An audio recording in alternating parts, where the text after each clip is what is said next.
Yeah, it's tough. You don't want to just. We're gonna try to pull the positives out of all of it, but there's no. It's disappointing the way we started that game. It was just extremely disappointing how we came out flat, and that we needed that to get us going. And so that's on me. In terms of getting that locker room ready and making sure that they're motivated and they're ready to perform from the tip. That being said, though, when you put yourself in a hole to scratch and claw, and to again our bench was just productive and a surge, and then the starters responded early in the third, and so yeah, it's encouraging to know that you have a group that is resilient and not going to just roll over. So again, we're still working to put 40 minutes together consistently. Joey first. Coach, looking at Aaliyah Boston, she's just so strong down low. It's really hard to defend. I'd love to get your take from the coaching lens, just what makes her such a difficult force in the paint? Yeah, she's got that combination of strength and more quickness than you think, right? When she can get to her spots and she can power through you. I thought tonight she had some good counters as well and scored over her right shoulder a couple times. So the more, she continues to build that, the more, the tougher she's going to be to guard. But she's physical. She's a good screener. She just works angles really well and does so much work before the catch that you don't see, that now puts her in positions to make easy, more efficient plays around the hoop. You talked yesterday about wanting to get out into transition and run against this team. They really bogged you down early on the offensive end of the floor, made you go late into the shot clock. Was that something they were doing, or was that, like you mentioned earlier, that you guys came out a little bit flat, or a combination of both? Yeah, I think our first transition basket was this one, the three at the end of the second quarter. That was our first transition basket. It's tough when you're taking the ball out of the hoop, right? They shot over 70% in the first half. So our challenge is, when we're not getting stops, can we still generate a tempo and a pace? But we just weren't able to do that. And it's hard when you have to go against a half-court defense the entire time. And credit to them, their physicality bothered us, right? Like they just, our movement wasn't there, whether it was off the ball on pin downs with them top blocking, ball screens with them being a little more aggressive. They were just extremely physical and just kind of blew up our initial actions. So yeah, we've got to respond and find ways to loosen things up and be able to still get to space and still execute when teams are being extremely physical. But it helps when you can get stops and run and play more freely on the open floor. Okay. Can you talk a little bit about how Maisha kind of got things started earlier? Because y'all were kind of flat, and then she was able to hit some pretty good shots to get the offense rolling.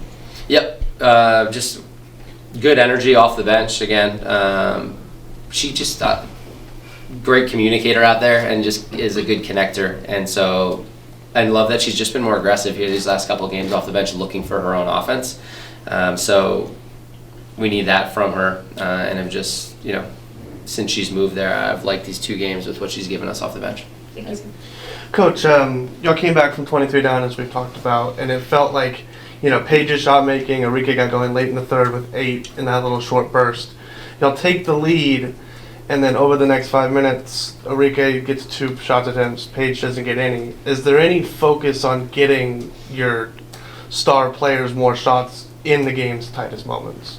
Totally, and that's part of that's on the coaching staff, but it's also on the other team is doing everything they possibly can to not allow those two to shoot the ball. So there's a balance there, right? It's tough when teams are being that physical. Can you still work to be able to make sure you touch the ball and get a touch?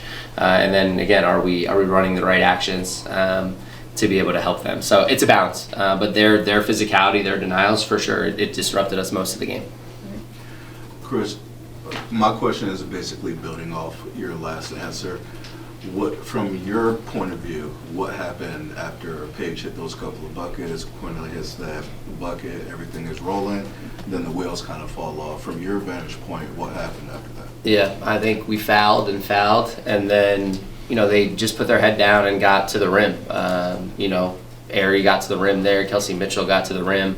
I thought it was a 4-point game, and we got a miss and a rebound, and then we turned it over in the backcourt, and then Natasha Howard makes that in and makes it 6. I thought that was kind of like a backbreaker there at the 3-minute mark, even, that if we just secure the rebound and make an outlet pass, now we're playing against a broken floor early. So just some, we couldn't get a stop down the stretch. What did we get? 2 stops in the last 4 minutes once we took that 1-point lead, and a lot of that was just them putting their head down, determined to get to the rim. So credit to them for making plays down the stretch. What do you think ultimately led to that slow start? Do you think it was just like mental? Like, what do you think was happening? Yeah, I don't know. I hate to, I don't want to, I don't know. I got to be better in the locker room and make sure that they're motivated. They've got to be better as a team and make sure that even though they felt it early, like, could we have gotten it back earlier and not let it balloon to this early 20-point lead? So not going to make any excuses. We've just got to be better. Hi, Coach. This is just a fun little question for you. How are you able to keep your man bun so together during high stressful games and packed arenas like this? Just tie that thing tight and try not to get too animated out there. Move around. Last one over here. Elusive, yeah. Coach, despite the outcome of the game, it was high energy, it was a packed house. Do you think this is kind of a snapshot of things to come when the team does move to Dallas next season? I hope so. Yeah, just again, extremely grateful for this opportunity and love that Dallas showed out. And again, disappointed in our start, but I think they saw the resiliency and the fight to come all the way back and to take a 1-point lead. I think the game was still very much exciting. You saw star players doing their things, making shots. So I think overall, when you take a step back, like, it was still a fun and a very good night for women's basketball for sure. As much as it hurts with that first quarter start. So hoping that people who came maybe for the first time, they'll be back for sure. Like they liked what they saw on the floor, and we gained some more fans tonight. So just grateful for the opportunity and thought that there's more of that to come for sure. Thank you. Thank you. Thank you. Thanks, Coach.